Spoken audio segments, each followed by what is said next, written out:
Só uma nota, eu venho de Guimarães, nasci numa terrinha pequenina chamada Centro Cato e só estou aqui porque um homem há muitos anos me deixava ler livros de banda desenhada e me pagou o bilhete para o Guerra das Estrelas. Bem, ah, bem-vindo ao meu mundo. Eu trabalho em inteligência artificial desde 90 para aí e queria-vos colocar um desafio que eu esperava que estivesse ali, mas que não está a aparecer.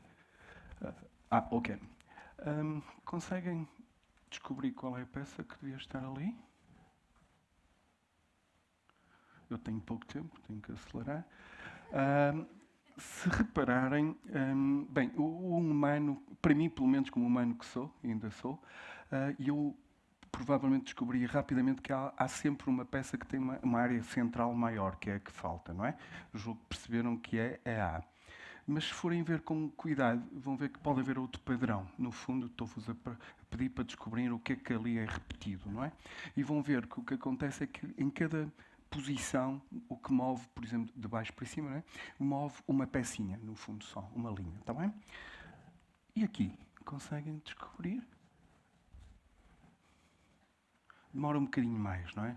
Sabem, o que é que alterou? Muito mais do que importante do que está ali. O que é que alterou? Repararam que no outro era uma complexidade baixa, poucos movimentos. Ali já tem dois movimentos. E logo a partir dali nós ficamos um bocadinho atrapalhados, não é? Essa é a grande diferença. As máquinas não se atrapalham com complexidade. É somente isto, ok? Isto é, nós humanos olhamos para um mundo que tem muitas variáveis e temos dificuldades em manipulá-lo, em controlá-lo. Nada de especial. Eu também, por exemplo, vejo mal. Estou aqui com óculos para vos ver melhor. Ou quando quero ver em profundidade, uso o microscópio. Ou noutro qualquer, uso, por exemplo, um binóculo. Um outro exemplo que eu gostava que aparecesse ali é também um exemplo muito interessante. É um resultado de um processo banal de inteligência artificial. Está ali o meu amigo Manuel Rodrigues, que até se vai rir desta nuvem de palavras. Não é? Penso que é fácil perceberem que texto está por trás. Eu venho de Guimarães, não é? Tinha que trazer isto, porque infelizmente não é a atual capital, mas já foi a primeira. É o hino de Portugal. E este texto, conseguem dizer-me qual é? Não. Dá para perceber que é um texto jurídico, não é? Julgo eu. Obviamente, o problema é que ele tem mais de cento e tal páginas. Eu nem as contei porque aquilo fiz um copy-paste, né, para um software. É a Constituição Portuguesa, já agora, está bem? Reparem só um pormenor, falam em artigos. Repararam que não tem quase que cidadão em lado nenhum, nem povo, nem coisa que se pareça. Não deixa de ser estranho. Enfim. Bem-vindos à inteligência artificial. A inteligência artificial vai ser, para mim, que tenho uma visão extremamente positiva da vida, porque senão não estava aqui. E já agora, não sou astrólogo, não percebo nada de Terminator, vi esse filme, mas confesso, não sei construir esse tipo de máquinas, nem quero. Até porque a minha formação é de engenheiro, logo como engenheiro que sou, o que eu quero é construir ferramentas, mecanismos que nos possam ajudar a ter aquilo que eu quero, que é uma vida melhor, não é? Como qualquer um de vocês. E não quero ser substituído por nenhuma máquina, por nenhum sistema. Okay? Já agora, o trabalho não acabou, não vai acabar, estejam descansados. Agora, claro, vai se transformar, vão fazer outro tipo de atividades.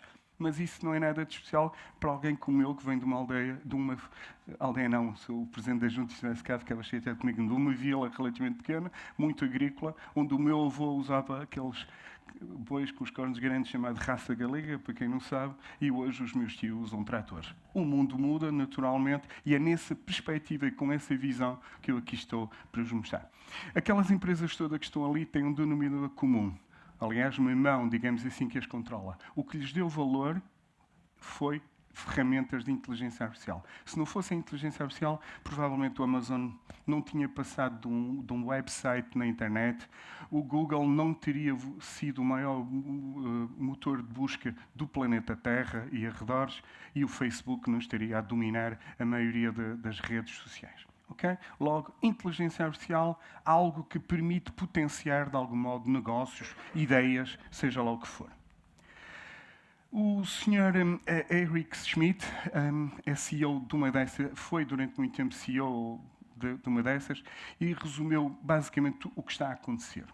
O que está a acontecer, tão simplesmente, é que os computadores estão ao nosso nível naquilo que são tradicionalmente as funções mais nobres e mais básicas que nós temos, que é o ver, o escrever, o ler e o falar. Okay?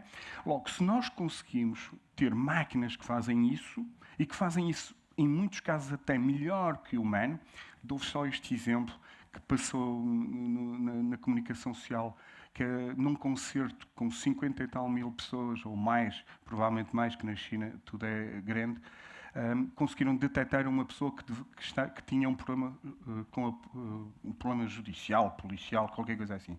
Logo, se foram capazes de fazer esse sistema, é porque naturalmente tem uma capacidade de visão melhor de qualquer um de nós, porque eu não acredito que nós fôssemos capazes de encontrar no meio de 50 mil pessoas uma pessoa que era exatamente a que estava procurada.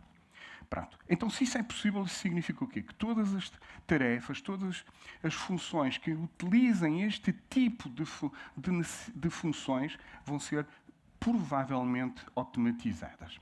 O que é que vai, de algum modo, condicionar esta automatização? 2 fatores. Primeiro, o dinheiro, porque naturalmente só se vai substituir ou automatizar as tarefas que forem, do ponto de vista económico, rentáveis. Okay.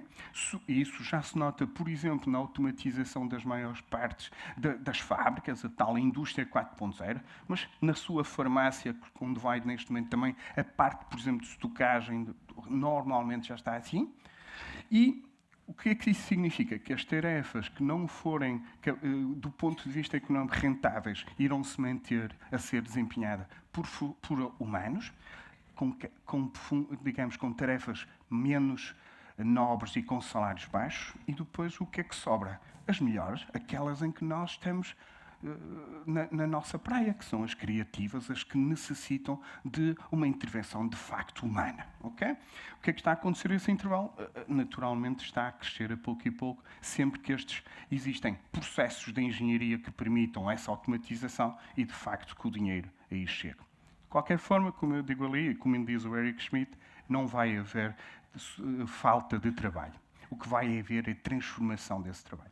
Há alguns exemplos. Recordo-vos que eu sou engenheiro, logo não tenho a criatividade de alguns que virão a seguir a mim, que são capazes de mostrar exemplos extraordinários. Eu, para mim, tudo na vida é performance, melhoria de rentabilidade, coisas desse estilo. Alguns desses robôs são muito interessantes. São robôs que sabem navegar, por exemplo, em ambientes dinâmicos, okay? E que estão sempre a alterar-se. Não são aqueles robôs que pegam no vosso GPS e vão de A a B. Não, são robôs que vão de um ponto A a um ponto B, mas que se desviam dos obstáculos que lhes vão surgindo. Um segundo exemplo interessante é aquele ali de uma cor que não é muito agradável para nós aqui no Norte, pelo menos para mim que sou do Vitória Guimarães, que é o vermelho, mas que tem uma vantagem, detecta quem é muito vermelho ou pouco vermelho, isto é, que detecta alterações de cor. É algo que para o olho humano é muito difícil de fazer e algo que é muito, muito importante para alguns produtos. Outro exemplo também pode ser interessante, não sei se há banqueiros aqui, estes sistemas normalmente não levam os bancos à falência. São sistemas de aconselhamento financeiro, com base no perfil de cada um de nós. Provavelmente há aqui pessoas que têm níveis de perfis mais atrevidos, outros menos, e isso pode ajudá-los a definir a melhor combinação de investimentos. Um outro exemplo interessante é aquele que agora começa a aparecer. Em Portugal, por exemplo, já há um assistente virtual no portal do cidadão, que é interessante. Este é o Erica. O Erica, que está no Banco da América, que consegue comunicar com os seus clientes, normalmente por linguagem natural. Algumas coisas que são feitas, e trouxe algumas que são feitas no meu laboratório. Nós temos uma especial colaboração com a Escola de Medicina da Universidade do Minho, e o que isto pretende é ajudar, por exemplo, na área da imagiologia, a identificar as zonas destas imagens que serviram para o diagnóstico.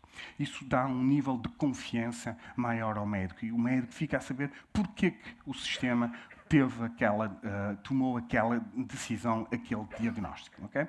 Queria só dizer que uma das limitações atuais da inteligência artificial, que muitos de vocês estão a utilizar é o black box. O que é que isso significa? Nós somos capazes de tomar decisões, os nossos sistemas tomam decisões, mas não são capazes de explicar porquê. Por exemplo, são capazes de identificar um gato, mas não sabem o que é um gato. São capazes de identificar o que é um cão e não são capazes de dizer o que é um cão. Okay?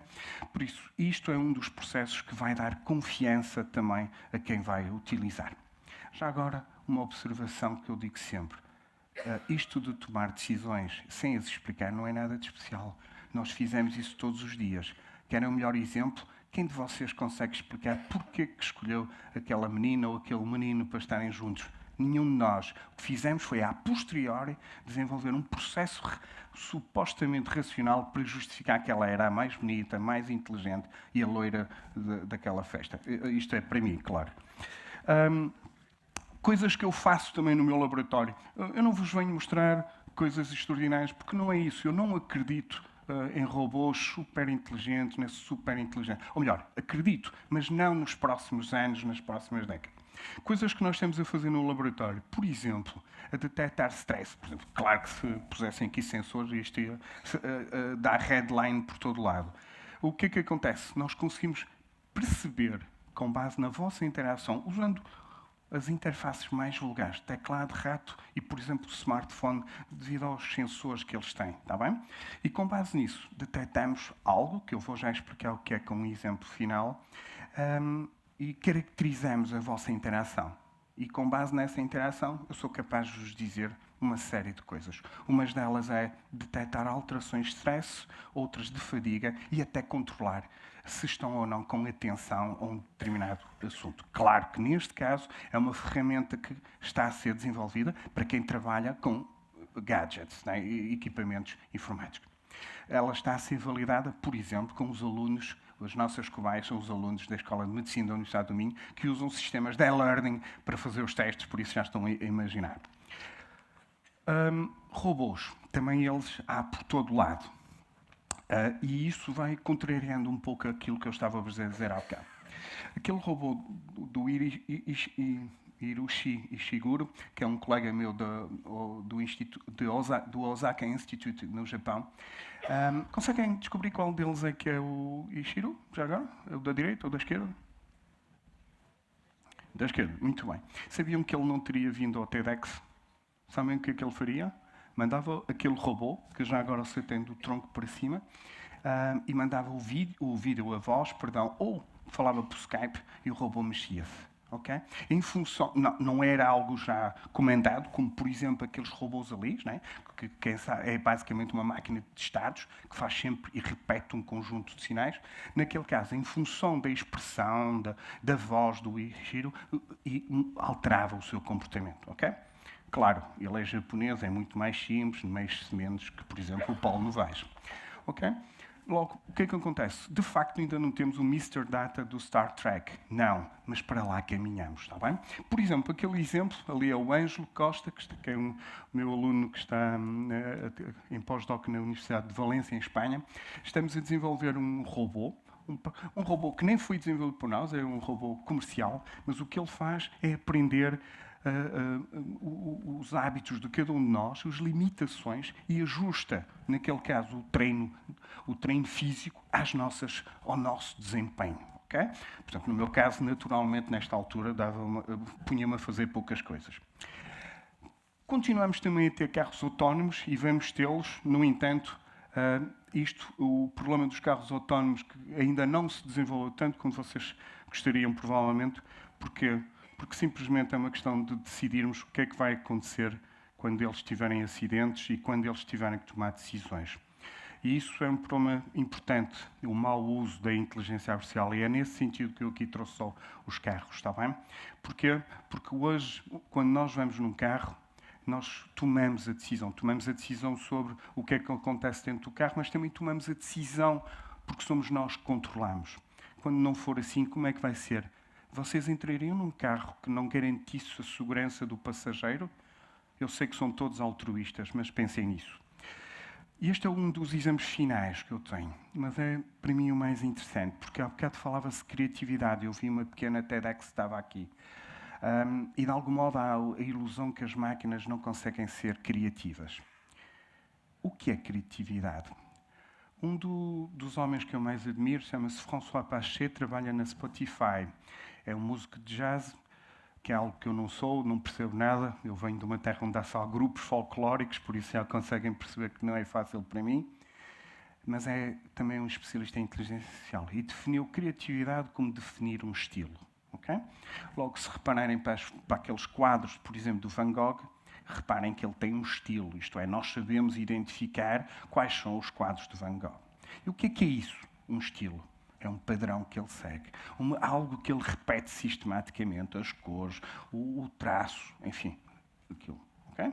Logo, mas não foi o que eu vos disse que era a inteligência artificial logo nos primeiros exemplos. O que a inteligência artificial detecta? Detecta padrões, repetições. Então, se criatividade é definir um estilo, nós também podemos definir máquinas que detectam padrões, criam e repetem esse estilo. O que significa que só nos falta agora o quê? A diversidade, a capacidade de diversidade e, claro, bom gosto, que isso ainda vai demorar algum tempo. Para quem se preocupa em saber onde é que vão ter inteligência artificial, vão ter inteligência artificial a 3 níveis. Para mim, eu sou engenheiro, volto-vos a dizer, só consigo pensar assim. A nível do produto, por exemplo, um aquário com inteligência artificial que vos dê sensores, que diga a altura que é para limpá-lo, que vos dê acesso a toda a informação que ele tem. As meias inteligentes que agora se vêem, que controlam os passos que damos e se estamos a caminhar corretamente. Nos processos, onde temos toda a capacidade para tornar as vossas fábricas, as vossas organizações muito mais eficientes. E, claro, na descoberta de conhecimento. Quem melhor definiu isto foi o Mourinho. Chegou à Inglaterra e explicou aos ingleses que para fazer omeletes era preciso ovos, certo? Eles não perceberam nada, não percebem de cozinha, logo não perceberam o que ele queria dizer. O que é que ele queria dizer? É que para fazer omeletes é preciso ter ovos e bons ovos. Aqui também, fundamental, ter informações, dados que possam depois ser utilizados para fazer bom conhecimento. Obviamente vai ter problema desses dados, poderão detectar constrangimentos, preconceitos, mas isso também aqui será mais fácil para nós humanos resolver isso, porque poderemos criar sistemas de controle, a chamada censura. Já agora, neste mundo, para sobreviverem, vão ter que ter flexibilidade, adaptabilidade, mas continuem a apostar nas ciências fundamentais, vestidas com roupas do século XXI. Mas sem essas ciências, esqueçam. Porque quem não tiver conhecimentos neste mundo e baseado nas ciências fundamentais, com, obviamente, uma visão multidisciplinar, não conseguirá ultrapassar. Terminando, Yann LeCun diz que a inteligência artificial é o que faz nós humanos e a AI é uma extensão disso. É esta visão positiva que eu tenho. Eu digo que estou a construir máquinas menos estúpidas. Obrigado.